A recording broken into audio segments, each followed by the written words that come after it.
Festa. Fabiano, Sinha Vitória e os meninos iam à festa de Natal na cidade. Eram 3 horas. Fazia grande calor, redemoinhos espalhavam por cima das árvores amarelas nuvens de poeira e folhas secas. Tinham fechado a casa, atravessado o pátio, descido a ladeira e pesunhavam nos seixos como bois doentes dos cascos. Fabiano, apertado na roupa de brim branco feita por Sinha Terta, com chapéu de baeta, colarinho, gravata, botinas de vaqueta e elástico, procurava erguer o espinhaço, o que ordinariamente não fazia. Sinha Vitória, enfronhada no vestido vermelho de ramagens, equilibrava-se mal nos sapatos de salto enorme. Teimava em calçar-se como as moças da rua e dava topadas no caminho. Os meninos estreavam calça e paletó. Em casa, sempre usavam camisinhas de riscado ou andavam nus. Mas Fabiano tinha comprado 10 varas de pano branco na loja e incumbira Sinha Terta de arranjar farpelas para ele e para os filhos. Sinha Terta achara pouca a fazenda e Fabiano se mostrara desentendido, certo de que a velha pretendia furtar-lhe os retalhos. Em consequência, as roupas tinham saído curtas, estreitas e cheias de emendas. Fabiano tentava não perceber essas desvantagens. Marchava direito, a barriga para fora, as costas aprumadas, olhando a serra distante. De ordinário olhava o chão, evitando as pedras, os tocos, os buracos e as cobras. A posição forçada cansou-o, e ao pisar a areia do rio, notou que assim não poderia vencer as 3 léguas que o separavam da cidade. Descalçou-se, meteu as meias no bolso, tirou o paletó, a gravata e o colarinho, roncou aliviado. Sinha Vitória decidiu imitá-lo. Arrancou os sapatos e as meias, que amarrou no lenço. Os meninos puseram as chinelinhas debaixo do braço e sentiram-se à vontade. A cachorra-baleia, que vinha atrás, incorporou-se ao grupo. Se ela tivesse chegado antes, provavelmente Fabiano a teria enxotado. E Baleia passaria a festa junto às cabras que sujavam o copiar. Mas, com a gravata e o colarinho machucados no bolso, o paletó no ombro e as botinas enfiadas num pau, o vaqueiro achou-se perto dela e acolheu-a. Retomou a posição natural, andou cambaio, a cabeça inclinada. Sinha Vitória, os 2 meninos e Baleia acompanharam-no. A tarde foi comida facilmente e, ao cair da noite, estavam na beira do riacho, à entrada da rua. Aí Fabiano parou, sentou-se, lavou os pés duros, procurando retirar das gretas fundas o barro que lá havia. Sem se enxugar, tentou calçar-se, e foi uma dificuldade. Os calcanhares das meias de algodão formaram bolos nos peitos dos pés, e as botinas de vaqueta resistiram como virgens. Sinha Vitória levantou a saia, sentou-se no chão e limpou-se também. Os 2 meninos entraram no riacho, esfregaram os pés, saíram, calçaram as chinelinhas e ficaram espiando os movimentos dos pais. Sinha Vitória aprontava-se e erguia-se, mas Fabiano soprava arreliado. Tinha vencido a obstinação de uma daquelas amaldiçoadas botinas. A outra emperrava e ele, com os dedos nas alças, fazia esforços inúteis. Sinha Vitória dava palpites que irritavam o marido. Não havia meio de introduzir o diabo do calcanhar no tacão.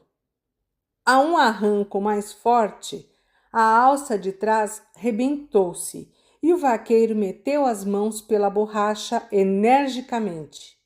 Nada conseguindo, levantou-se resolvido a entrar na rua assim mesmo, coxeando, uma perna mais comprida que a outra.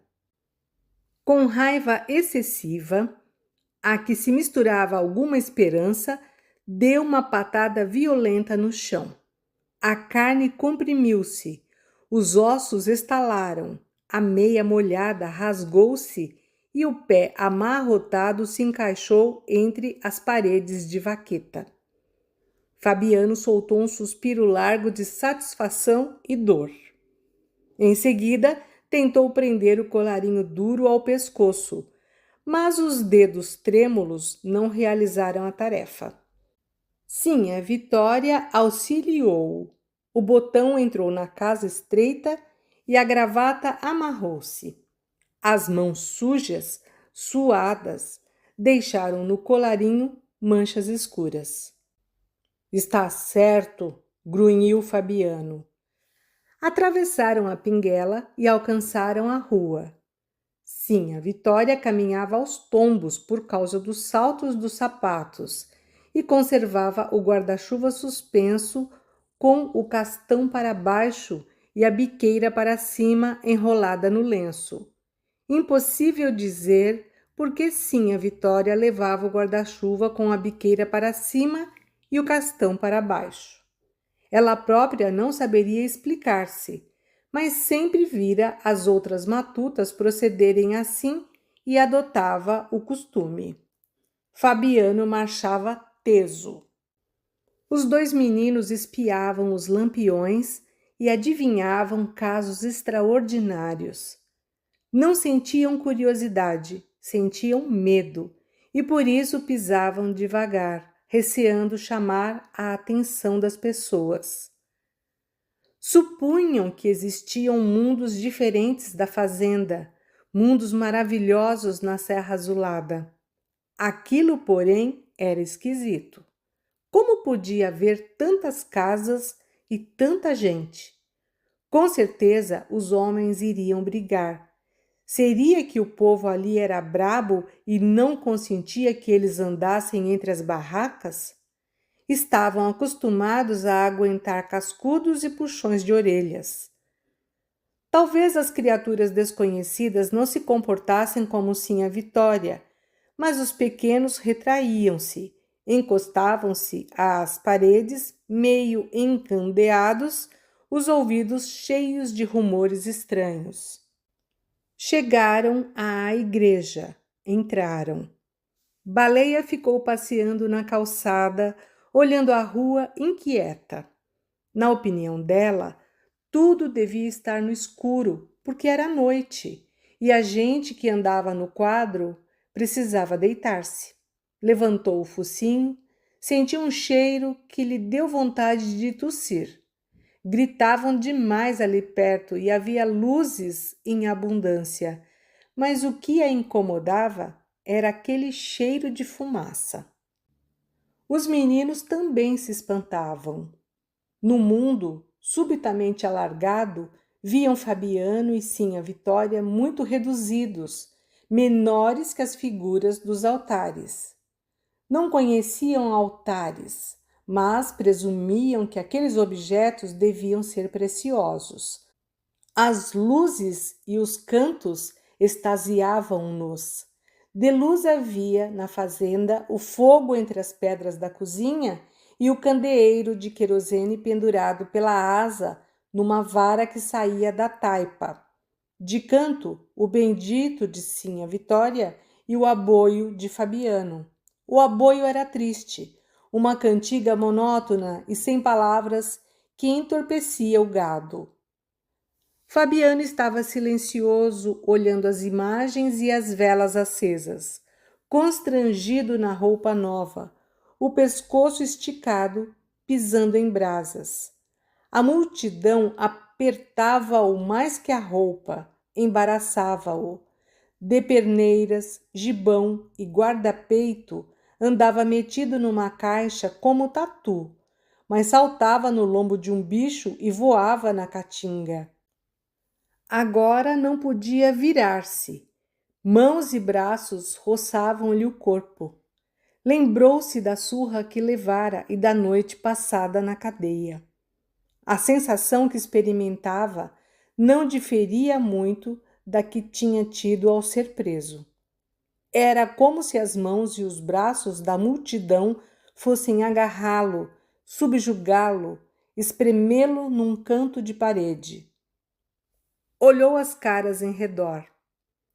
Evidentemente, as criaturas que se juntavam ali não o viam, mas Fabiano sentia-se rodeado de inimigos, temia envolver-se em questões e acabar mal à noite. Soprava e esforçava-se inutilmente por abanar-se com o chapéu. Difícil mover-se, estava amarrado. Lentamente conseguiu abrir caminho no povaréu, esgueirou-se até junto da pia de água benta, onde se deteve, receoso de perder de vista a mulher e os filhos. Ergueu-se nas pontas dos pés, mas isto lhe arrancou um grunhido. Os calcanhares esfolados começavam a afligi-lo. Distinguiu o cocó de Sinhá Vitória, que se escondia atrás de uma coluna.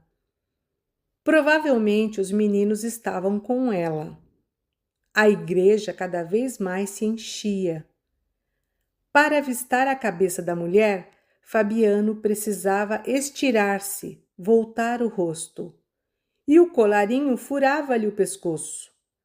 As botinas e o colarinho eram indispensáveis. Não poderia assistir à novena calçado em alpercatas, a camisa de algodão aberta mostrando o peito cabeludo. Seria desrespeito. Como tinha religião, entrava na igreja uma vez por ano. E sempre vira, desde que se entendera, roupas de festa assim: calça e paletó engomados, botinas de elástico, chapéu de baeta, colarinho e gravata. Não se arriscaria a prejudicar a tradição, embora sofresse com ela. Supunha cumprir um dever, tentava aprumar-se, mas a disposição esmorecia. O espinhaço vergava naturalmente, os braços mexiam-se desengonçados. Comparando-se aos tipos da cidade, Fabiano reconhecia-se inferior. Por isso desconfiava que os outros mangavam dele. Fazia-se carrancudo e evitava conversas. Só lhe falavam com o fim de tirar-lhe qualquer coisa. Os negociantes furtavam na medida, no preço e na conta. O patrão realizava com pena e tinta cálculos incompreensíveis. Da última vez que se tinham encontrado, houvera uma confusão de números e Fabiano, com os miolos ardendo, deixara indignado o escritório do branco, certo de que fora enganado. Todos lhe davam prejuízo. Os caixeiros, os comerciantes e o proprietário tiravam-lhe o couro, e os que não tinham negócio com ele riam vendo-o passar nas ruas, tropeçando. Por isso Fabiano se desviava daqueles viventes.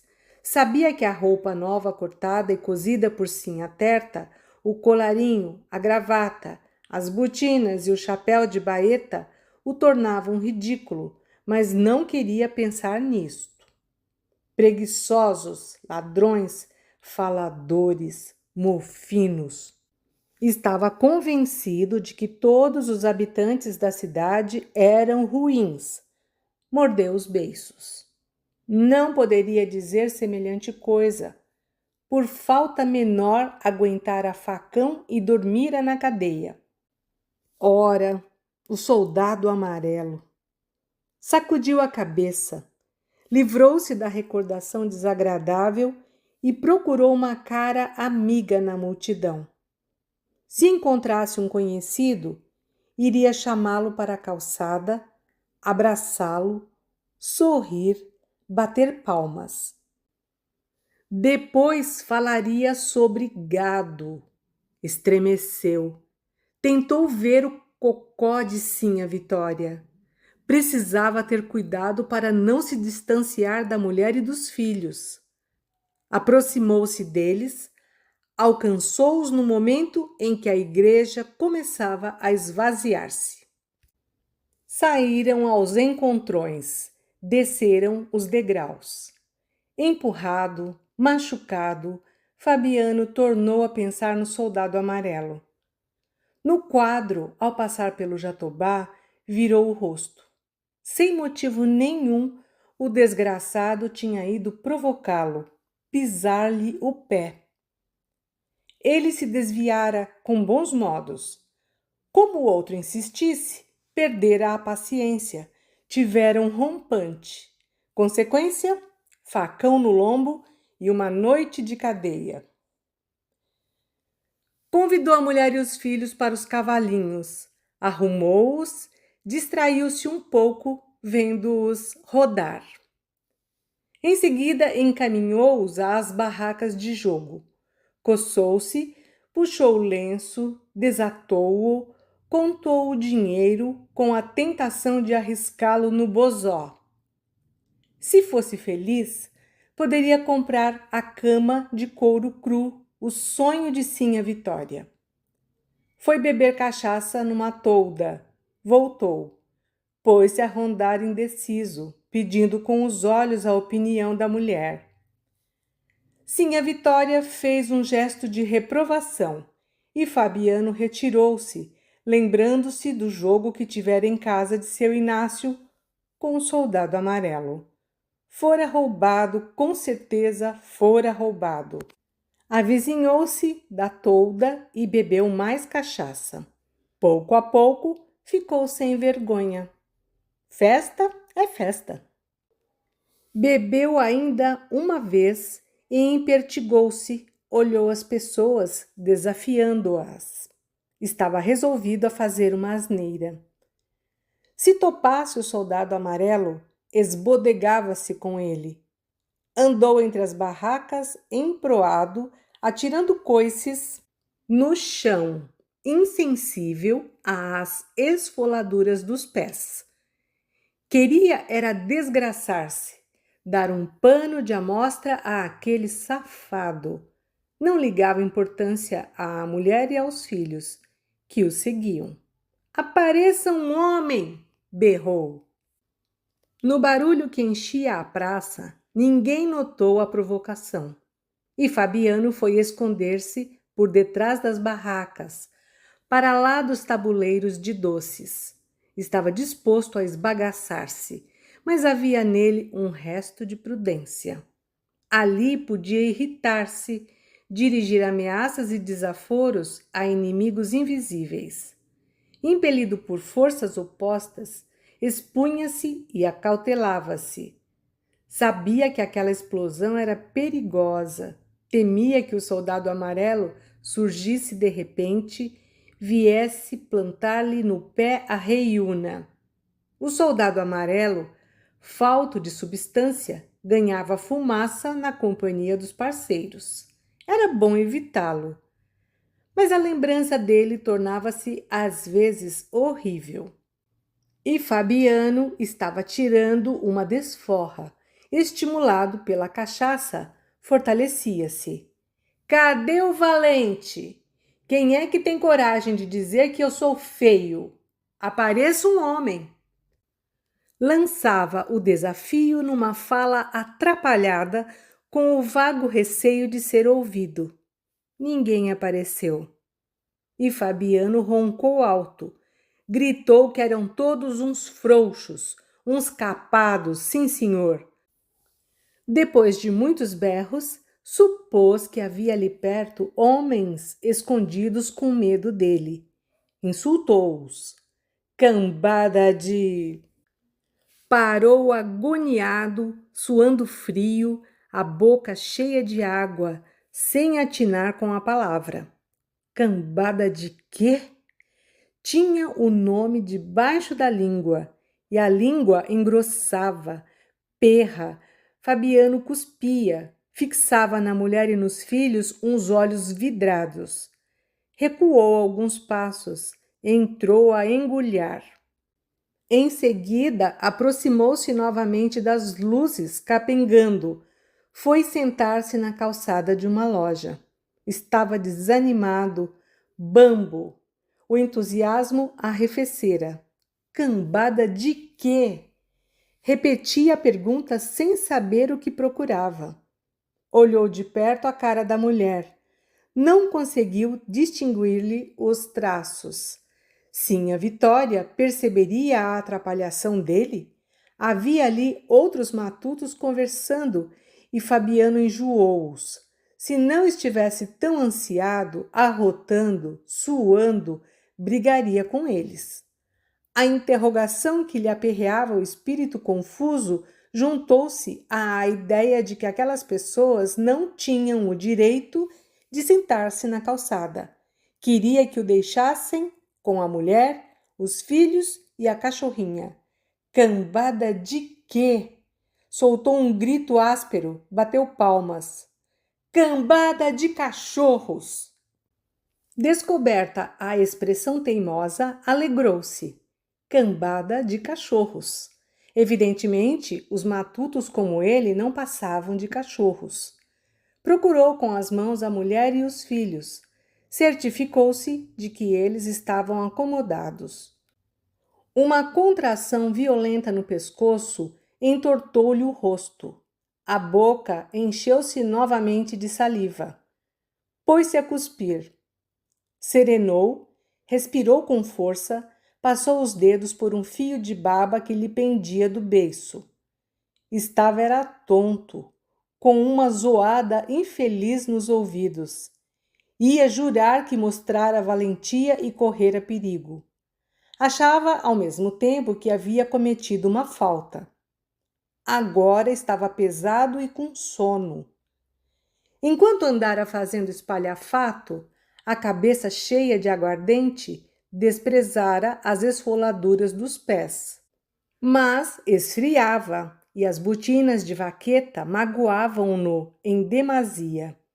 Arrancou-as, tirou as meias, libertou-se do colarinho, da gravata e do paletó, enrolou tudo, fez um travesseiro, estirou-se no cimento, puxou para os olhos o chapéu de baeta e adormeceu com o estômago embrulhado.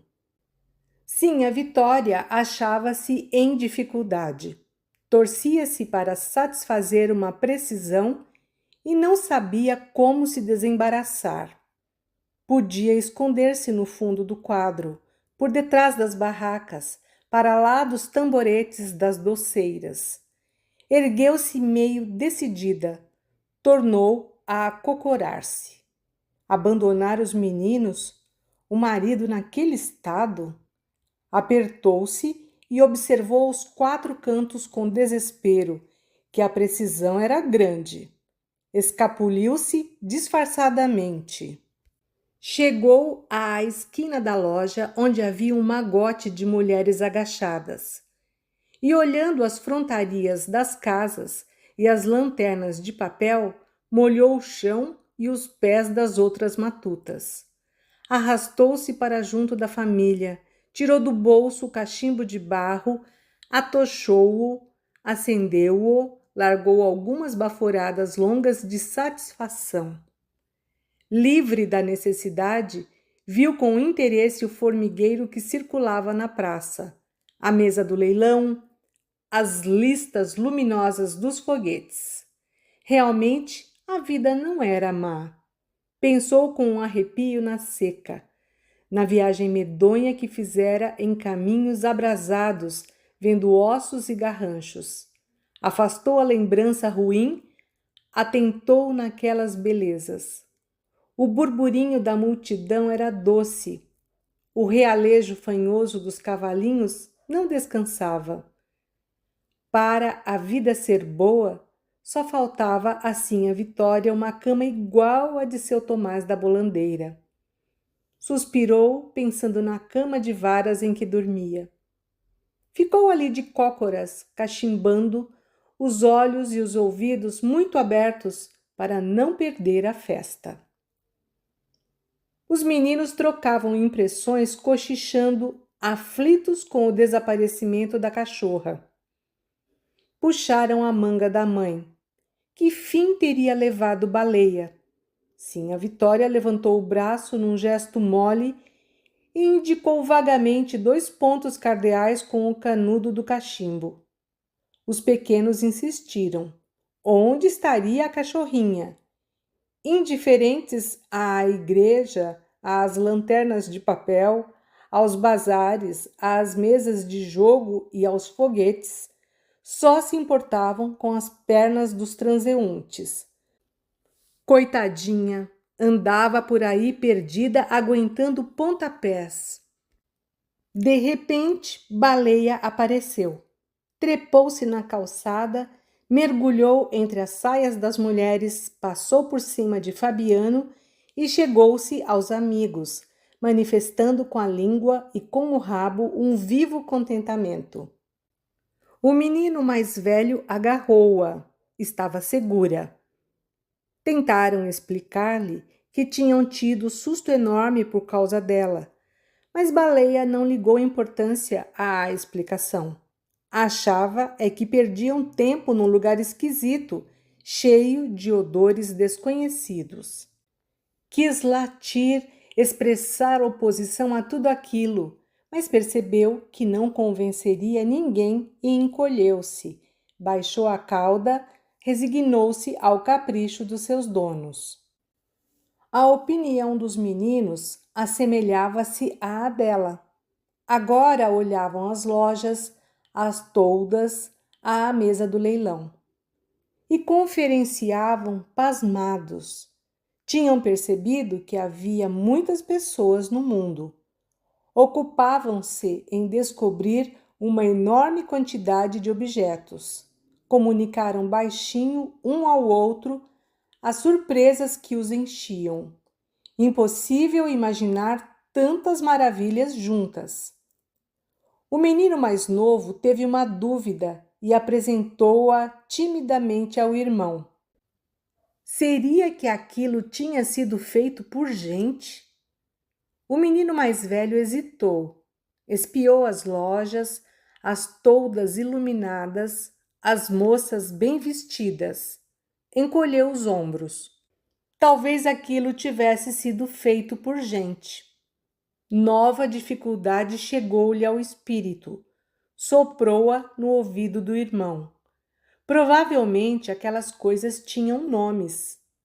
O menino mais novo interrogou-o com os olhos. Sim, com certeza as preciosidades que se exibiam nos altares da igreja e nas prateleiras das lojas tinham nomes. Puseram-se a discutir a questão intricada.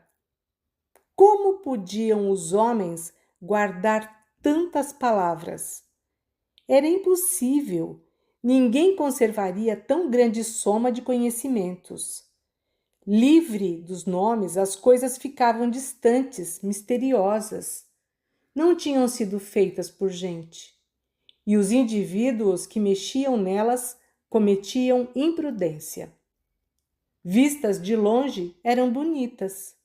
Admirados e medrosos, falavam baixo para não desencadear as forças estranhas que elas porventura encerrassem. Baleia cochilava, de quando em quando balançava a cabeça e franzia o focinho. A cidade se enchera de suores que a desconcertavam. Sim, a Vitória enxergava através das barracas a cama de seu Tomás da Bolandeira, uma cama de verdade. Fabiano roncava de papo para cima, as abas do chapéu cobrindo-lhe os olhos, o quengo sobre as botinas de vaqueta. Sonhava agoniado e Baleia percebia nele um cheiro que o tornava irreconhecível. Fabiano se agitava, soprando. Muitos soldados amarelos tinham aparecido, pisavam-lhe os pés com enormes reiúnas e ameaçavam-no com facões terríveis.